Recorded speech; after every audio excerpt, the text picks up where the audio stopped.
হাসপাতালে পৌঁছেছেন ঠিকই, কিন্তু ভেতরে প্রবেশের আর সময় মিলল না। প্রসব বেদনা এতটাই তীব্র হয়ে উঠেছে, হাসপাতালের প্রবেশ মুখেই মোটরসাইকেলের উপর বসা অবস্থায় জন্ম নিল এক নবজাতক। মুহূর্তের মধ্যেই ছুটে আসেন চিকিৎসা কর্মীরা। পুরো ঘটনাটি ক্যামেরাবন্দী হয়ে ছড়িয়ে পড়েছে সামাজিক যোগাযোগ মাধ্যমে। ভাইরাল হওয়া ভিডিওটি ভিয়েতনামের একটি হাসপাতালের সামনে ধারণ করা হয়েছে। এতে দেখা যায় এক তরুণী মোটরসাইকেলে বসা অবস্থায় হঠাৎ প্রসব বেদনায় কাতর হয়ে পড়েন। পরিস্থিতি বুঝে আশেপাশের লোকজন দ্রুত তাকে সহযোগিতা করতে এগিয়ে আসেন।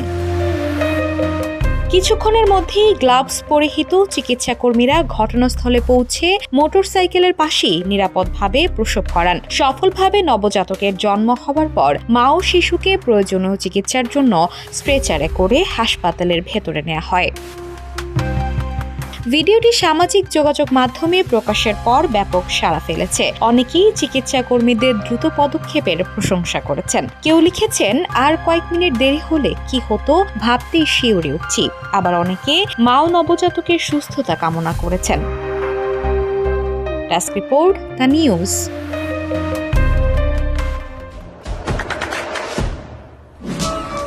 দেশে দেশে সবার সাথে, দ্য নিউজ।